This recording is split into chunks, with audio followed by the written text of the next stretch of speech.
Hello everyone, welcome back to another match preview. Something different today, so hopefully it works and hopefully you guys do enjoy it.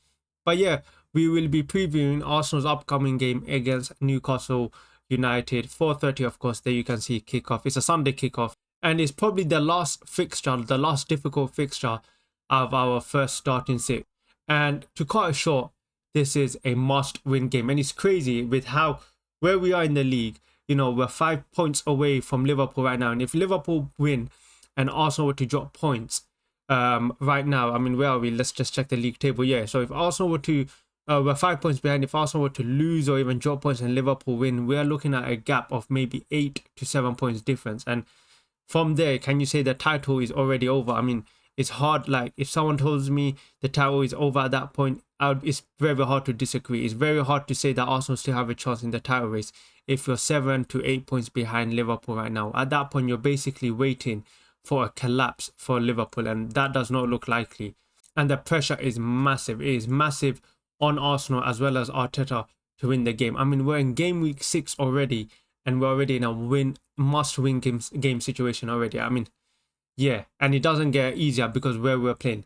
Arsenal always struggle at St. James's Park. It's been a very long time since we've won at St. James's Park.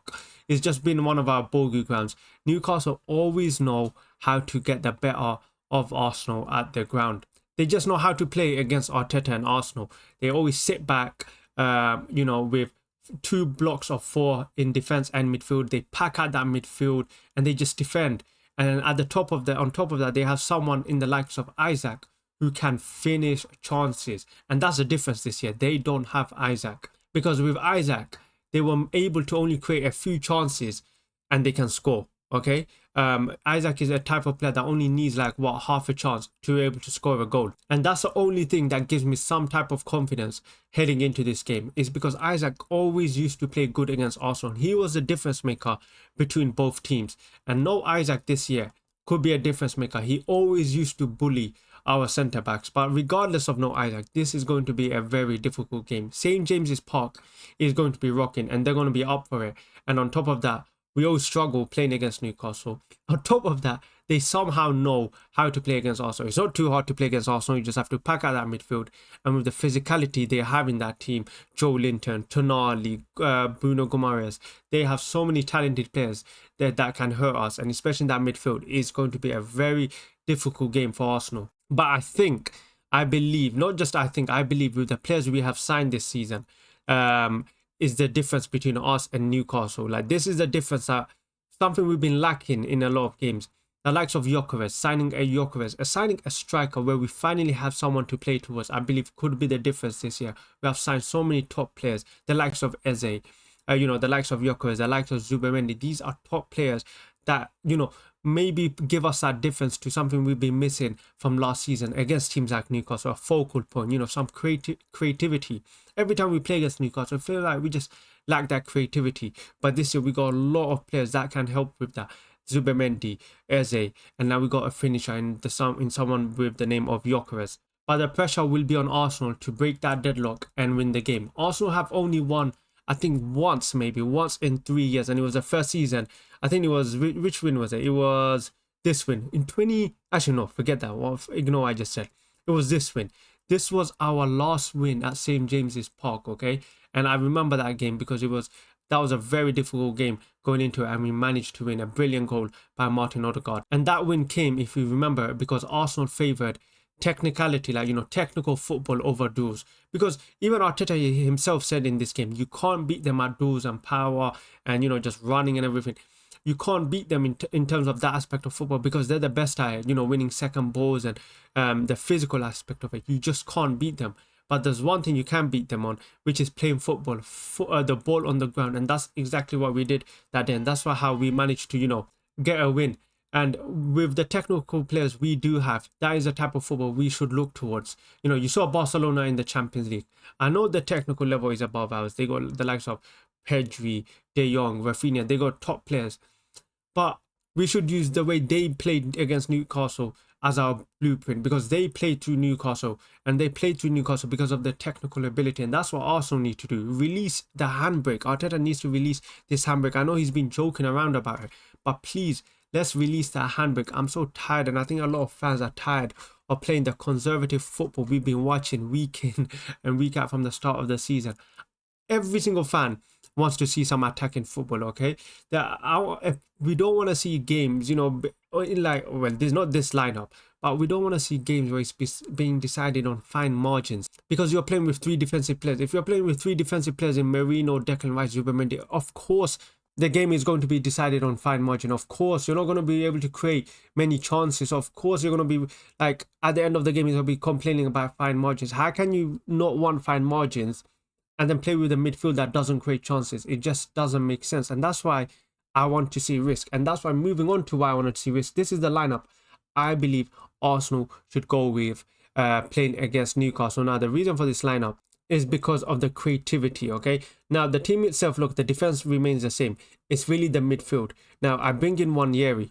Now, I know there's going to be a lot of concerns about Wanyeri. Look, let's talk about Wanyeri. He has looked very good this season, okay?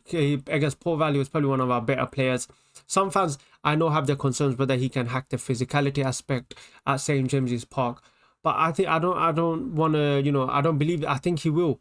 I think he's so good on the ball that he can make up for it. Let go of the handbrake, release the handbrake. Let these guys, impose their football on the opposition, because we have good players. I mean, look at this team. This is a very good team, okay? So it feels like we're just almost not playing to 100% of the team's capabilities. That's why I want to see some attacking football and get the best out of the players of Saka, Gyökeres and Eze. That's why I want to see Wanyeri. He's able to move the ball much quicker, been able to do one-touch passes compared to Mikel Merino, I don't want to keep slating, but he is not a number 10. When he plays there, it's a much slower, okay? He is taking 1, 2, 3 touches to release the ball. When you have a Wanyeri who can zip around, you can even have Zubimendi, go out towards the right side, Declan Rice towards the left, and then you have Zubimendi, and then who Eze can also drop in deep, and them two can link up. So there's just so much flexibility when Wanyeri is into the team, someone that is that creative link between, the midfield and the attack. Because what happens is then you just have Zubimendi just giving passes to Saka, and it just becomes too predictable compared to when you have a Wanyeri who's just floating around, being able to link up with Eze, and then, you have so many different options to be able to create chances. And that's what I think a lot of fans want to see. And this is still a very good team defense. I mean, look at that defense. This is a physical defense. So let this defense and let these 5 in Declan Rice and Zubimendi, let them create a platform for these 4, because these 4 are the ones who are going to go and create the chances. These 4 are so talented. Give them a platform to be able to express themselves. And if it doesn't work, we still got Martinelli and Trossard to come off the bench. So we got options, which is different to what we had last season. These two, we saw both Trossard and Martinelli come on against both Bilbao and Port Vale and Manchester City, and both of them changed the game. So let them be the bench options. I'm sticking Eze in the wings, because I feel like, look, either way he has to play, and if he plays on the wing, he can at least drop in deep. So for me, look, Eze 100% has to play. There's also been some talks about Martin Odegaard potentially playing. If he does, brilliant. He can instead play with Wanyeri. But for me, look, either Odegaard or Wanyeri has to start. And whether it's Zubimendi or Declan Rice or Zubimendi and Mikel Merino, we don't want to see all 3 of them. We want to see only 2 of them. So for me, that's my lineup. And I really want to see both of the whoever plays get the ball to Gyökeres. Okay, I'm so tired of why the ball is always being played on the wing. Get the ball to the striker. This is why we bought him, to score goals. Okay, you look at the best teams in you look at Newcastle when they were playing with Isaac. They always supplied Isaac. Also, we're never supplying Gyökeres enough. So I want to see Zubimendi give some direct passes to Gyökeres or Declan Rice or Eze. Like, this is the difference maker. Gyökeres is our difference maker. So feed him the ball and he will score. Newcastle without Isaac is a different side, okay? It's a massive miss for them. Like I said, he only needed half a chance to score a goal, okay? And now with that, we should take advantage of that and put pressure on Newcastle, because they don't have Isaac to hurt us. I know they still have some top players, but Isaac was the difference maker. Will we get this lineup? I don't think so. I'm not too sure. I think maybe we might get Mikel Merino instead. I think it probably will be this team, but Mikel Merino, because I'm not sure if Arteta is going to risk playing Wanyeri. I know Martin Odegaard is coming back from injuries. Whether he starts him straight away is a different question, considering every time Odegaard has come, he has gone injured, and he hasn't even played any games, not even off the bench. So he might be a risk that he just drops him straight into St. James's Park. So we don't know about that. And of course, if he does play Mikel Merino, we all know what type of game we're going to end up getting. But yeah, the thing is, I just don't want to see another press conference talking about fine margins, okay? Like, if you play that midfield with Mikel Merino inside, don't expect to be, don't be expecting to create so many chances, okay? It just doesn't work with that 3 midfield. But yeah, I just don't know how he plays this midfield with the amount of pressure that the media and the fans are putting on him. Surely he doesn't play this midfield, because this midfield just doesn't work. It needs to be like this. It has to be one of them two, okay? You can't be having all 3 of them. You have to have either Zubimendi or Merino and Declan Rice, okay? Or Declan Rice and Zubimendi. You can't be having all 3 of them. It just simply just doesn't make sense. But yeah, let me know in the comments what you guys think. What would be your lineup? Would you go for a lineup like this, with Mikel Merino, or would you go for a more attacking lineup, something I showed before? Let me know in the comments. Make sure you like, make sure you subscribe. Catch you guys next time.